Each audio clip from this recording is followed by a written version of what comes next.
হরে কৃষ্ণ। প্রিয় বৈষ্ণব মণ্ডলী, আশা করি আপনারা ভগবানের কৃপায় কুশলে আছেন। পাণ্ডবা নির্জলা একাদশী শুনেই আপনি ভয় পেয়ে গেলেন। ভয় পাওয়ার কোনো কারণ নেই, ভগবান আপনার সঙ্গে আছে।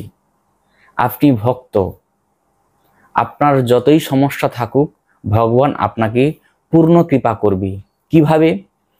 অনেকে না খেয়ে থাকতে পারে না, কারণ তাদের শরীরের মধ্যে নানান অসুখ আছে, সমস্যা আছে, ওষুধ খায়। এই কলিযুগের মানুষ না খেয়ে থাকতে পারে না কেন? নানা রকম রোগে আক্রান্ত। শ্রীমদ্ ভাগবতে প্রথম স্কন্ধে 10 নম্বর শ্লোকে ছিল বেদব্যাস বলেছেন, প্রায়ণ অল্প আয়ুষ সভ্য কলৌস্মিন যুগে জনা মন্দা সুমন্দ মতেয় মন্দ ভাগ্যা হি উপদ্যতা। অর্থাৎ এই কলিযুগের মানুষ কেমন? আয়ু কম, বুদ্ধি কম, কলহপ্রিয় এবং সর্বোপরি নানান রোগে আক্রান্ত। এই পৃথিবীর মধ্যে যারা যারা আছে সবাই রোগে আক্রান্ত। রোগ নাই এরকম কেউ নাই, তাই কম বেশি সবাই অসুস্থ। যারা ওষুধ খান, যারা নির্জলা থাকতে পারেন না, তারা তাদের আলাদা কথা। এই একাদশী ব্রত আপনি পালন করবেন কিভাবে? এই একাদশী ব্রত খুবই গুরুত্বপূর্ণ সমস্ত একাদশীর মধ্যে। যারা 12 মাস একাদশী করে তার মধ্যে কিছু কিছু একাদশী হয়তো ভুলভ্রান্তি অপরাধ করে ফেললেন, জানতে অজান্তে যে কোনো প্রকারে একাদশীটি ভঙ্গ হয়ে যেতে পারে। যদি এই পাণ্ডবা নির্জলা একাদশী ব্রতটি পালন করেন, তাহলে 12 মাসের মধ্যে যদি কোনো একাদশী ভুল হয়ে থাকে, একাদশী ভঙ্গ হয়ে থাকে, কেবলমাত্র এই পাণ্ডবা নির্জলা একাদশী ব্রত পালন করার ফলে সেই অপরাধ থেকে আপনি মুক্ত হয়ে যাবেন এবং একাদশীর পূর্ণ ফল পাবেন। যারা যারা এই নির্জলা পাণ্ডবা একাদশী পালন করবে তারা 12 মাসের সমস্ত একাদশীর ফল অনায়াসে পেয়ে যাবে। সারা বছর একাদশী করলো না, অথচ একটি মাত্র এই পাণ্ডবা নির্জলা একাদশী আগত 7ই জুন শনিবার 2025 যদি কেউ নিষ্ঠার সঙ্গে পালন করে, তাহলে অবশ্যই 12 মাস একাদশী করলে যা ফল পাওয়া যায়, কেবলমাত্র একটি একাদশী পালন করলে সমস্ত ফল পাওয়া যায় অনায়াসে। আপনি ভাবছেন আমি তো থাকতে পারি না, নির্জলা একাদশী কিভাবে থাকবো?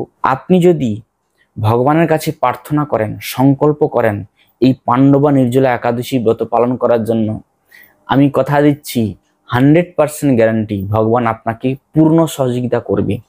অবশ্যই আপনি একাদশীর আগের দিন এই সংকল্প মন্ত্রটি ভগবানের সামনে হাত জোড় করে বলবেন, একাদশম নিরাহারহ স্থিত্বা অহম অপরিহহনি ভক্ষ্যামি পুণ্ডরীকাক্ষ শরণম্যে ভবচ্যুত। এই মন্ত্রটি তারাই বলবে যারা নিরাহারে নির্জলা একাদশী ব্রত পালন করবে। অবশ্যই একাদশীর আগের দিন সন্ধ্যাবেলা ভগবানের কাছে এই মন্ত্রটি বলে প্রার্থনা করবেন। ভগবান স্বয়ং শ্রীকৃষ্ণ আপনাকে পূর্ণ শক্তি দেবে এবং একাদশী মাতা অবশ্যই আপনাকে পূর্ণ শক্তি দেবে। দেখবেন আপনার ক্ষুধা মন্দ শরীরের সমস্ত কষ্ট চলে গেছে।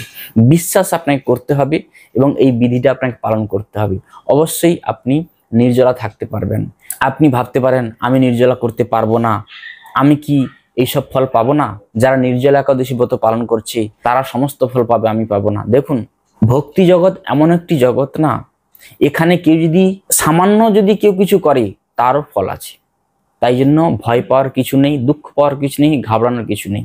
যারা নানান রোগে আক্রান্ত, কঠিন রোগে আক্রান্ত, কিছু খেয়ে ওষুধ খেতে হয়, তাদের উদ্দেশ্যে বলছি আপনারা ব্রত বন্ধ করবেন না। আপনারা অন্যান্য একাদশীর মতো যেরকম একাদশী ব্রত পালন করে সবাই সেরকম ব্রত পালন করুন, কিন্তু একাদশী বন্ধ করবেন না। ভগবান আপনাকে কৃপা করবে। একাদশী ব্রত পালন করলে তারই ফল আছে। তাই যারা থাকতে পারবেন না, অবশ্যই আপনারা কিছু অনুকল্প প্রসাদ নিয়ে আপনারা কিন্তু ব্রত পালন করবেন। ফল মূল যেরকম হয় আপনারা জানেন, নিয়ে ওষুধ খেয়ে ব্রত পালন করবেন। কিন্তু যারা থাকতে পারবেন, অবশ্যই হয়তো থাকতে পারবেন, চেষ্টা করেননি, অবশ্যই ভগবানের কাছে সংকল্প মন্ত্রটি বলে আপনারা ব্রত পালন করুন। অবশ্যই আপনি নিষ্ঠার সঙ্গে ব্রত পালন করবেন। যারা কোনোদিন কোনো একাদশী ব্রত পালন করেনি, শুধুমাত্র বছরেরই একটি মাত্র একাদশী পাণ্ডবা নির্জলা একাদশী যদি কেউ পালন করে, 12 মাসের সারা বছরের সমস্ত একাদশী ব্রতের ফল অনায়াসে লাভ করবে। শুধু একটি মাত্র এই পাণ্ডবা নির্জলা একাদশী ব্রত পালন করার ফলে 12 মাসের সারা বছরের সমস্ত একাদশী ব্রতের ফল পেয়ে যাবেন অনায়াসে। তাহলে দেখুন ভগবান কত কৃপাময়। স্বয়ং ভীমসেন এই একাদশীটি ব্রত পালন করেছিল। এই ভীমসেন বছরে একটি মাত্র একাদশী ব্রত পালন করে, যার ফলে সে সমস্ত একাদশী ব্রতের ফল পেয়ে যায়। ভীমসেনের পেটে বৃক নামক এক অগ্নি আছে, সে খুব জ্বালাতন করে যদি খাবার না দেওয়া হয়। আমাদের পেটেও এই বৃক নামক অগ্নি আছে। তাই ভগবানের শরণ হয়ে যদি আমরা কোনো কাজ করি, অবশ্যই আমাদের ভগবান পূর্ণ শক্তি দেবে। যাদের শরীর সুস্থ আছে অবশ্যই আপনারা এই নির্জলা একাদশী ব্রতটি পালন করুন। এর অভূতপূর্ব মহিমা, এর ফল বলে শেষ করা যাবে না।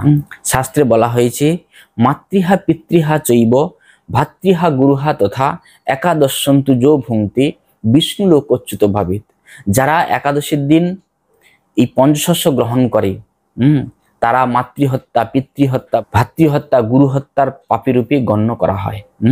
আপনি কোনো দোষ করলেন না, আপনি নির্দোষ, কিন্তু ভগবানের বিধান এমন করা আছে আপনাকে দোষী হতেই হবে যারা ভগবানের নির্দেশ পালন না করে। তা অবশ্যই আপনারা পাণ্ডবা নির্জলা একাদশী ব্রত পালন করুন।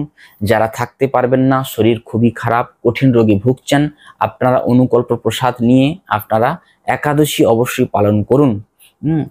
আর যারা একাদশী পালন করেন, নির্জলা করেননি কোনোদিন, আপনারা অবশ্যই ভগবানের উপর বিশ্বাস করে যে সংকল্প মন্ত্রটি আমি বলেছি ভগবানের কাছে প্রার্থনা করবেন, অবশ্যই ভগবান আপনার কৃপা করবে।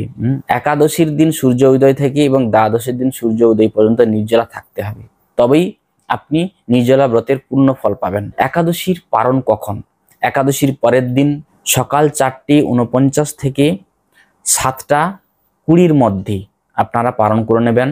মহাপ্রসাদ দিয়ে, জগন্নাথের মহাপ্রসাদ থাকলে সেই মহাপ্রসাদ দিয়ে আপনারা পালন করতে পারেন, অথবা যে সমস্ত পঞ্চশস্য আপনারা আহার করেননি সেই সমস্ত পঞ্চশস্য আপনারা ভগবানকে অর্পণ করে তুলসী সমেত পালন করবেন।